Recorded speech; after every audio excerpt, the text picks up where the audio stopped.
Good morning. Good morning sir. Okay, so आज जो हम पढ़ेंगे, कल जहां हमने छोड़ा था सिलेक्शन की प्री कंडीशंस के बारे में हम बात कर रहे थे। उन प्री कंडीशंस के बाद आज ये देखने की कोशिश करेंगे कि सोशल एक्शन जो कल हमने डिस्क्राइब किया था उसके बाद उसके टाइप्स कितने हैं। मैक्स वेबर ये दावा करते हैं कि सारी दुनिया में जितनी भी प्रकार की क्रियाएं होती हैं, जितनी भी क्रियाएं होती हैं सारी दुनिया में, उन्हें 4 भागों में बांटा जा सकता है।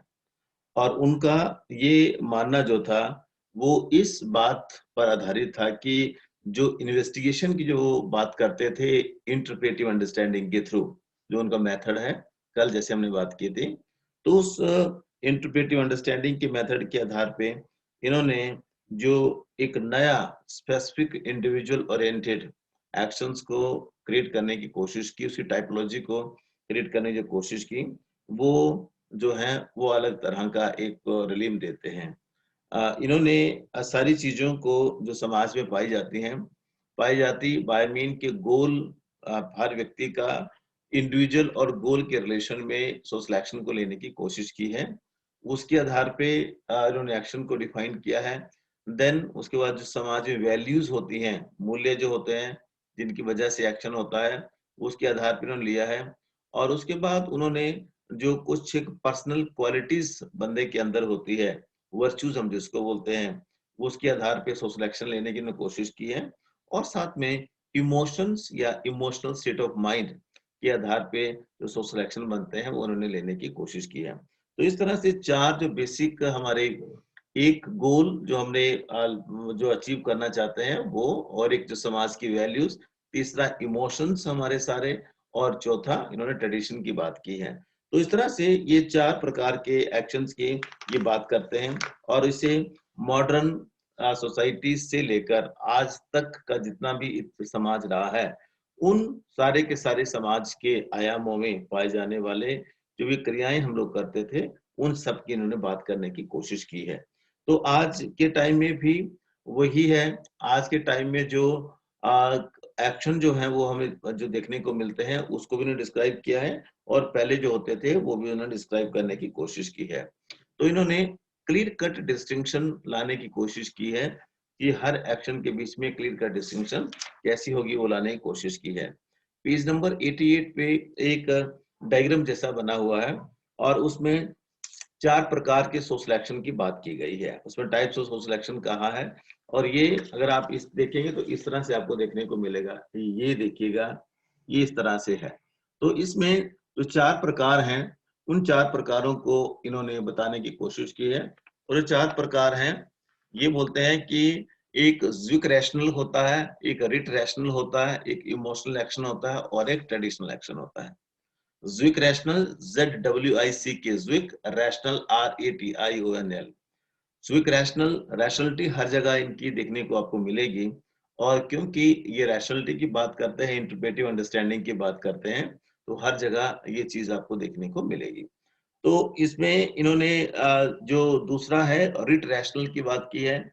जो ज्विक रैशनल होता है वो रैशनली परपोज्ड होता है, रादर पर्पसफुल होता है। उसमें कोई ना कोई जो उद्देश्य जो होता है उसके पीछे तर्क होता है, रैशन होता है, और उस तर्क के आधार पे उसे जो है जस्टिफाई किया जा सकता है, या उसे जिसको अनजस्टिफाई जस्टिफाई किया जा सकता है रैशनलिटी के आधार पर। तो इसलिए इसको ज्विक रैशनल कहा है, ZWICK, ज्विक रैशनल RATIONAL।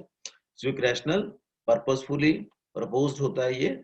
दूसरा जो है that is wert rational, WERITRATIONL।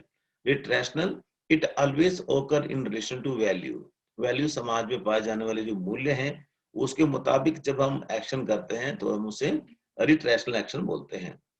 Third जो है दैट इज इफेक्टिव एक्शन और इमोशनल एक्शन। तो इफेक्टिव और इमोशनल का मतलब क्या होता है कि any action which comes from emotional state of mind, उसे हम इफेक्टिव या इमोशनल एक्शन कहते हैं। और इसमें अंतिम जो है दैट इज ट्रेडिशनल एक्शन, और उसमें ट्रेडिशन हमारे क्या हैं, उसके आधार पर जो भी हम एक्शन करते हैं, and this action is always influenced by custom, habits, traditions of any society where we are living और व्हिच वी आर पार्ट। तो इसको डिटेल में देखने की कोशिश करते हैं एक-एक करके। तो एक-एक करके आपने बिल्कुल ध्यान में एक चीज़ को रखना है, ज़्यादा याद रखने की ज़रूरत नहीं, वो बाकी आप डिस्क्राइब कर लेंगे। परंतु आपने जो एक चीज़ ध्यान में रखनी है, वो ये है कि ज़्विक रैशनल जो होता है, इसे रैशनल पर्पसफुल एक्शन भी बोलते हैं। Rational number 1, number 2 purposeful. कोई ना कोई इसका पर्पस होता है, उद्देश्य मूल्य हम जिसको बोल सकते हैं।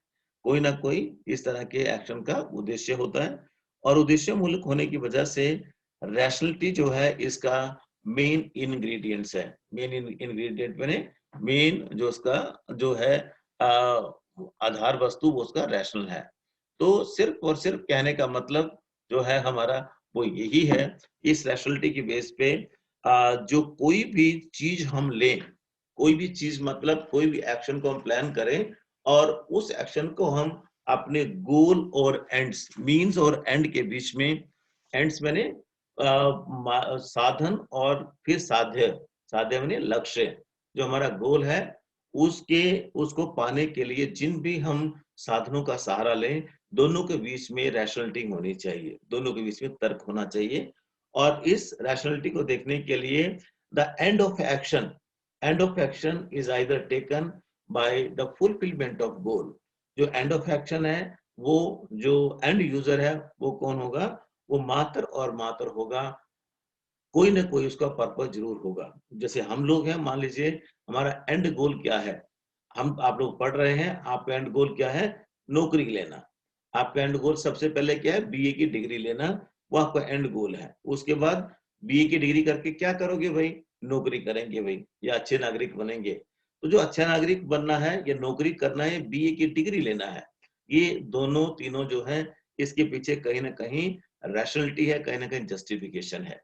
और जो हम दिन रात मेहनत कर रहे हैं उसके पीछे कोई ना कोई जस्टिफिकेशन हम जरूर देते हैं। तो जस्टिफिकेशन देते हैं तो इस तरह की क्रिया को जो हम अभी कर रहे हैं या इस क्लास के बाद आप करोगे, वो जो है उसे हम ज्विक रैशनल कैटेगरी में, ज्विक रैशनल एक्शन की कैटेगरी में इसको डाल सकते हैं।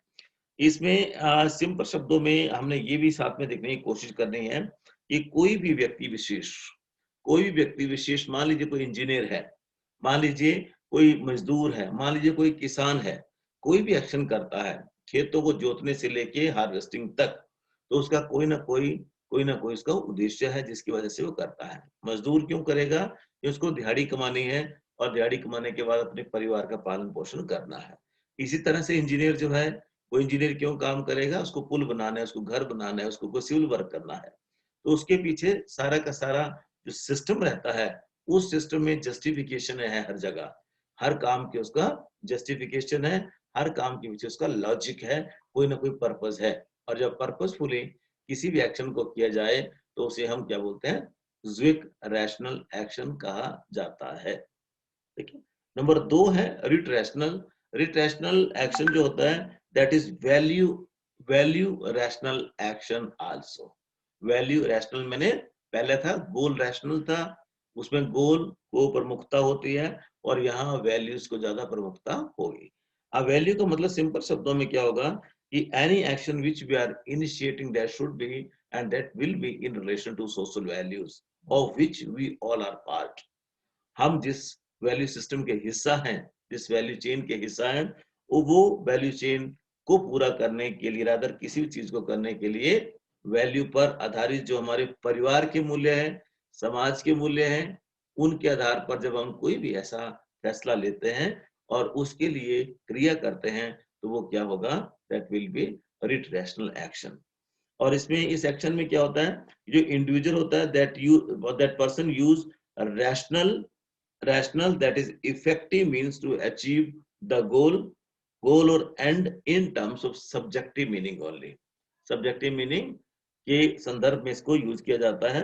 वेबर के मुताबिक, वेबर बोलते हैं कि वैल्यू रैशनल तब बनते हैं जब हमारा कमिटमेंट जो है वो सब्जेक्टिविटी के लिए रहता है, और वो सब्जेक्टिविटी जो समाज में पाई जाती है, मेरे परिवार में पाई जाती है, मेरे समाज में पाई जाती है, जिसका मैं हिस्सा हूँ, वो जो सब्जेक्टिविटी जो पाई जाती है, उसके आधार पर कोई एक्शन अगर हम करेंगे, that will B writ rational या वैल्यू रैशनल एक्शन। और इसमें एक छोटा-सा एग्ज़ाम्पल क्या हो सकता है कि कोई भी चीज़ हम करें, कोई भी चीज़ करें, किसी भी चीज़ के लिए रादर चाहे वो एथनिक है, चाहे वो एस्थेटिक है, रिलीजियस है, और जो हमारा व्यवहार मान लीजिए जैसे कल वो था किसानों का भारत बंद था, उसमें अगर हम लोग उस अपने एक्शन को जस्टिफाई करें, उनके एक्शन को जस्टिफाई, वो तो अपने एक्शन को जस्टिफाई कर लेंगे, उनका कोई ना कोई गोल होगा, परंतु हम कैसे करेंगे? हम कैसे करेंगे? तो वो जो होगा वो रिट्रेशन एक्शन नहीं हो सकता। परंतु अगर उसकी जगह कोई रिलीजियस मूवमेंट हो रहा है, रिलीजियस मूवमेंट हो रहा है हिंदुओं को बचाने के लिए, या मुस्लिम बोलते हैं कि इस्लाम खतरे में है और अब इस्लाम की बहाली के लिए सबको आगे आना चाहिए, इस्लाम खतरे में है। तो इस तरह से जो स्लोगन दिए जाते हैं उसकी वजह से लोग जो हैं वो आंखें बंद करके उन पे विश्वास करते हैं और वो फिर आगे आते हैं। और आगे आने के बाद फिर क्या रिजल्ट क्या होता है कि जो हमारा एक्शन है जो हमारे वैल्यूज हैं समाज के, उसके मुताबिक वो एक्शन हमारा सारा का सारा प्लान हो जाता है। और जब वो एक्शन प्लान होगा, तो उसमें ऐसी कंडीशंस बन जाती हैं, ऐसी दशाएँ बनेंगी, जिसमें कि साधन जो है, उस एक्शन को करने का जो साधन है, उसका कहीं न कहीं जो रिलेशन होगा, हमारे परिवार की वैल्यूज में, परिवार के मूल्य में, या उस समाज के मूल्य में कहीं न कहीं होगा, जो जो जिस समाज में हम रहते हैं। इस तरह से कोई भी बिलीफ्स हैं, कोई भी विश्वास की प्रथा है, कुछ भी है हमारा। जैसे मैंने रिलीजन वाला एग्जांपल दिया, रिलीजन में एक पर्टिकुलर फॉर्म ऑफ बिहेवियर, जब आप गुरुद्वारे में जाएँगे तो सर ढक के जाना पड़ेगा। You can't go because that is value. अगर आप मस्जिद में जाएँगे तो आपको टोपी लगानी पड़ेगी, नमाज़ पढ़ने के लिए आपको टोपी लगानी पड़ेगी। You can't go like this. अगर हिंदू के किसी और मंदिर में जाएँगे तो सर ढक लिया तो ढक लिया, नहीं ढका तो कोई बात नहीं। It is such A liberal, Hindu धर्म पूरी तरह से लिबरल। कैसे लिबरल? कैसे पता चला हमें? क्योंकि उसकी वैल्यूज़ हमें बताती हैं, मूल्य जो उसके साथ जुड़े हैं, वो हमें बताते हैं। तो उसके लिए हिंदू मंदिर में जाएँगे तो वो हमारा एक्शन अलग होगा। मुस्लिम के मस्जिद में जाएँगे तो वहाँ एक्शन हमारा अलग होगा। जबकि हम अगर उसमें जाएँगे सिख गुरुद्वारे में जाएँगे तो वहाँ एक्शन हमारा अलग होगा। क्रिश्चियन में जाएँगे तो हम कैंडल लेके जाएँगे, वहाँ हमारा एक्शन अलग होगा। तो उसको जो समाज में पाए जाने वाले जितने भी मूल्यज़ हैं, वैल्यूज़ हैं, उसके पर्सपेक्टिव में इसका प्रयोग जो है वो किया जाता है। और any action which we are initiating just to achieve or be somewhere by using this value which we all are having, that is known as rich rational action. Third one है इमोशनल एक्शन या effective action जिसको बोलते हैं। Emotional action simple शब्दों में इसका जो means और एंड है, मीन्स साधन क्या है और एंड मैंने अंत उद्देश्य क्या है, अंतिम उद्देश्य क्या है, उसको जस्टिफाई करने के लिए इमोशंस का सहारा लिया जाता है, इसलिए इसे इफेक्टिव एक्शन भी कहते हैं। अब इमोशन का सहारा लेंगे तो इमोशंस में इम्पल्सिस होती हैं, और उन इम्पल्सिस का सहारा लेके कोई भी इसमें रैशनलिटी नहीं होती। पहले वाले में गोल वजह थी, गोल को लेके रैशनलिटी थी, दूसरे वाले में मूल्य थे, और तीसरे वाले में कोई रैशनलिटी ऐसी नहीं होती है। रैशनलिटी नहीं होती है, इसका मतलब सिंपल शब्दों में क्या हो जाता है कि रैशनलिटी तो वहाँ होगी जहाँ इमोशंस नहीं होंगे। जहाँ इमोशंस होंगे वहाँ रैशनलिटी कभी नहीं हो सकती। तो emotional any action which is coming from emotional state of mind, emotional state of mind से जो भी एक्शन आएगा उसे हम इमोशनल या इफेक्टिव एक्शन कहेंगे। छोटा सा एग्जांपल आपके सामने देता हूँ कि मम्मा से आपने पंगा लिया, रादर आपने कोई गलती कर ली, मैंने गलती कर ली, मेरी मम्मा है, तो गलती कर ली, तो गलती करने के बाद मम्मा क्या करेगी, थप्पड़ मार दिया आपको, थप्पड़ मार दिया, 1 मिनट में थप्पड़ मारा, और दूसरे मिनट में ही थप्पड़ मारना भी that was outburst of emotions which are attached with you of your moms. अपनी अपनी जो माताएं हैं उनके जो इमोशंस थे, हमारे साथ अटैच थे, इसलिए मम्मा ने हमें थप्पड़ मार दिया। और जब थप्पड़ मारा तो उसकी वजह के बाद क्या हो जाता है, थप्पड़ मारने के बाद 1 मिनट के बाद रोने लगते हैं, बुरी तरह से रोते हैं। रोने देती है 1 मिनट, 2 मिनट, 4 मिनट रोने देंगी माँ, उसके बाद सीधे गले से लगा लेती है, मेरा बेटा। और फिर उस टाइम जो मर्ज़ी बात मनवा लो। बाइक लेनी है, स्कूटी लेनी है, कुछ ऐसी अन मीटिंग डिमांड हम जिसको बोलते हैं, कि डिमांड ना जो पूरी होने वाली हो, उन डिमांड्स को हमने पूरा करवाना है। फिर हम क्या करते हैं, हमें क्या करना पड़ता है, रोने-धोने का सहारा लेके इमोशनली उसको ब्लैकमेल करने की कोशिश करते हैं। और इमोशंस में जो भी एक्शन लिया जाता है, उस एक्शन को कभी भी जस्टिफाई नहीं किया जा सकता, उसके पीछे कभी तर्क नहीं होता है। मेरी मम्मा क्या करेंगी, या आएँगी और गले से लगा लेंगी, या आप लोगों ने जो जिद की हुई है, उस जिद को जब तक पूरा नहीं किया जाएगा, तब तक जो है वो या जो एक्शन है उसे इमोशनल एक्शन हम कहेंगे, तब तक आप बात को नहीं मानेंगे। जैसे किसान आंदोलन में अब किसान अड़ गए हैं कि ये हटा के वो दम लो जी, ऑब्जेक्टिविटी कोई नहीं है पीछे। कल शाम कोई मीटिंग हुई, 4, 5, 6 दौर हो गई मीटिंग के, ऑब्जेक्टिविटी कोई नहीं। और जो क्या बोलते हैं, अर्थशास्त्री, इकोनॉमिस्टों को बुलाया गया है, पॉलिसी मेकर को बुलाया गया है, कि इससे कितना फ़ायदा होने वाला है। परंतु मैं नहीं मानता जा, मैं नहीं मानता जा, क्योंकि मैं इमोशनली अटैच हूँ अपने ज़मीन से, अपनी जो बात मैंने बोल दी थी, उससे मैं इमोशनली अटैच हूँ। जब तक वो बातें नहीं हटाई जाती, तब तक मैं नहीं मानता जा। सो कहने का तात्पर्य क्या है, कि ये any action which is coming from emotional states of mind, emotional states of mind, that is known as emotional action. ठीक है। अंतिम है हमारा ट्रेडिशनल एक्शन। ट्रेडिशनल एक्शन में सिंपल शब्दों में क्या है, कि कोई भी एक्शन जो हमारे रीति रिवाजों पर आधारित हो, इसे कोई कहीं से जस्टिफाई नहीं किया जा सकता। रीति रिवाज और हमारी परंपराएं, रीति रिवाज और परंपराओं पर आधारित कोई भी एक्शन होगा, उसे हम ट्रेडिशनल एक्शन कहेंगे। जैसे सिंपल सा एग्जांपल देते हैं, मिंजर क्यों मनाई जाती है, मिंजर से संबंधित बसोआ क्यों मनाया जाता है, बसोआ तामे पियो के ही मनाना, चंबे जो चली जाना हो। गानों में क्यों है, फोकलोर्स में क्यों है, क्यों है? क्योंकि कहीं न कहीं हमारा, उसमें कहीं न कहीं हमारा क्या है, हमारा ट्रेडिशन है। और उस ट्रेडिशन को ना चाहते हुए भी, हम नहीं चाहते, नौजवान तो बिल्कुल नहीं चाहेंगे कि मिंजर को यहाँ से लटका के हम चलें। और भी कई चीज़ें हैं, और भी कई चीज़ें हैं, हम नहीं चाहेंगे कभी भी कि भई इस तरह की चीज़ें हों, परंतु वो हमें करना पड़ता है, ना चाहते हुए। मम्मी-पापा ने बोल दिया कि धूप डालना है आज मंदिर में, तो डालना पड़ेगा। यू मतलब यू कांट एस्केप योरसेल्फ। नहीं करेंगे तो मम्मी पापा नाराज हो जाएंगे। एंड दैट एक्शन क्यों डालना पड़ेगा, जब पूछा जाता है, क्योंकि पहले से डालते आए हैं। ये परंपरा है हमारी भाई, परंपरा है। कोई भी कस्टम, रीति रिवाज और परंपरा पर आधारित कोई भी क्रिया होगी, तो हम उसे क्या कहेंगे, उसे हम ट्रेडिशनल एक्शन कहते हैं। ये एक्शन जो होता है हमेशा that is guided by customs, a long standing beliefs. A long standing beliefs मैंने कई सालों से, कई वर्षों से जो भी हमारे बिलीव्स हैं जो कि वहाँ पाए जाते हैं, उसके आधार पर ये सारी की सारी चीजें जो हैं वो उसमें रहती हैं। इंडियन सोसाइटी में देखें, प्रणाम कहना, नमस्कार करना, पाँव को हाथ लगाना, ये सारे के सारे जो हैं वो हमारे ट्रेडिशन है। और उसके आधार पर किया गया कोई भी एक्शन जो होगा, उसे हम ट्रेडिशनल एक्शन कहेंगे।